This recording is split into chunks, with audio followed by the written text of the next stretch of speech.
Hi welcome to zero to hero. മത്തം കിട്ടുകയാണെങ്കിൽ മക്കളെ ഇതേപോലെ തന്നെ കിട്ടും വെച്ചോളി. പിന്നെ ചോറുന്നാൻ വേറെ ഒന്നും നിങ്ങൾക്ക് വേണ്ടി വരില്ല. ഈ ഒരു കറിക്ക് വേണ്ടിയിട്ട് ഞാനിവിടെ ഒരു പകുതി മത്തം തന്നെയാണ് എടുത്തിട്ടുള്ളത്. അത് ഇങ്ങോട്ട് എടുത്തിട്ട് തൊലിയൊന്നും കളയണ്ട കേട്ടോ. അത് ഈ ഒരു പരുവത്തിൽ കിട്ടാൻ അരിഞ്ഞ് ഇങ്ങോട്ട് എടുത്തോളിട്ടോ. കത്തിക്ക് മൂർച്ച കുറച്ച് കുറവായതുകൊണ്ട് ഇങ്ങനെ ബെല്ലം പിടുത്തം ഞാൻ പിടിക്കണത്. കത്തി മൂർച്ചുള്ളതാണെങ്കിൽ അതിൻ്റെ ഒന്നും ആവശ്യമില്ല, സിമ്പിളായിട്ട് ഇങ്ങോട്ട് അരിഞ്ഞെടുക്കുക. അതുപോലെ ഇതേപോലെ ഇങ്ങോട്ട് അരിഞ്ഞ് കുട്ടപ്പനാക്കി എടുത്തോളി. തൊലി കളയണ്ട, വല്ലാതെ ചെറുതാക്കണ്ട. ഈ ഒരു മീഡിയം വലുപ്പത് തന്നെ ഇങ്ങോട്ട് അരിഞ്ഞെടുത്തോളി. നമ്മൾ അരിഞ്ഞെടുത്ത ഈ മത്തനെ നേരെ കുക്കർക്ക് ഇങ്ങോട്ട് തട്ടിക്കോളി. കഴുകാൻ മറക്കരുത്. പിന്നെ ഇതിലേക്ക് ആവശ്യം എരിവിനായിട്ടുള്ള പച്ചമുളകാണ്. ഞാൻ നല്ല എരിവുള്ള 4 കാന്താരിനെയാണ് അതിലേക്ക് ഇട്ട് കൊടുക്കുന്നത്. പിന്നെ വെളുത്തുള്ളി, കറിക്കാരും വെളുത്തുള്ളി ഇടലില്ല, പക്ഷെ വെളുത്തുള്ളി 2 കുത്തിച്ചാച്ച് ഇട്ടുങ്ങാണ്ട് നിങ്ങൾ വെച്ച് നോക്കണം, ഭയങ്കര ടേസ്റ്റാണ്. അപ്പോൾ 2 വെളുത്തുള്ളിയും ആവശ്യത്തിന് ഉപ്പും കൂടി ഇങ്ങോട്ട് ഇട്ട് കൊടുക്കുക. പിന്നെ ഇതിലേക്ക് വെള്ളമാണ് ആവശ്യം. അത് ഒരു കാരണവശാലും വെള്ളം അറിയരുത്, കാരണം ലാസ്റ്റ് ഞാൻ പറഞ്ഞുതരാം. ഒരു 1/2 ഗ്ലാസ് മാത്രം വെള്ളം ഒഴിച്ചിട്ട് ഒരു 2 വിസിൽ ഇങ്ങോട്ട് അടുപ്പിച്ചെടുത്തോളി. മത്തനൊക്കെ അടിപൊളിയായിട്ട് ഇങ്ങോട്ട് വന്ന് വരും. ഇതൊരു 2 വിസിലടിച്ച് ആവിയൊക്കെ പോയതിന് ശേഷമാണ് മത്തനൊക്കെ നല്ല അടിപൊളിയായിട്ട് വെന്ത് വന്നിട്ടുണ്ട്. കണ്ടല്ലേ, വെള്ളമല്ലാതേക്ക് വെള്ളമല്ല നമുക്ക് വേണ്ടത്. ഇത് കയ്യിലോണ്ട് ജസ്റ്റ് ഇതേപോലെ ഇങ്ങോട്ട് ഒന്ന് അടച്ചെടുത്തിട്ട് പിന്നെ അതിലേക്ക് ആവശ്യം എന്താണ്, കഞ്ഞിവെള്ളമാണ്.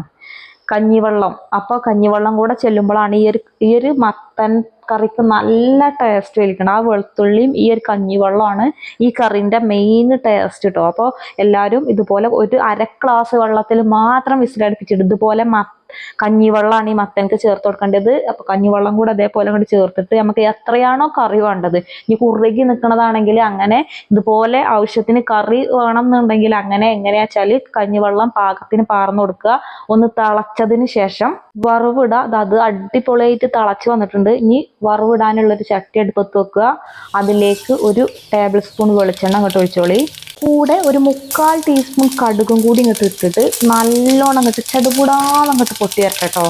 അത് ഇങ്ങോട്ട് പൊട്ടി കഴിഞ്ഞാൽ പിന്നെ നമുക്കിതിലേക്ക് ആവശ്യം എന്താണ്, കറിവേപ്പാണ്. അത് നിർബന്ധമായിട്ട് ഇട്ട് കൊടുക്കണം, കറിവേപ്പ്. ഈ ഒരു ടൈമിൽ കറിവേപ്പും കൂടി ഇങ്ങോട്ട് ഇട്ടാൽ കറിവേപ്പ് നെരിഞ്ഞ് കഴിഞ്ഞ് വന്നാൽ കറിക്ക് ഇങ്ങോട്ട് ഒഴിച്ചാൽ ടേസ്റ്റ് വേറെ തന്നെയാട്ടോ.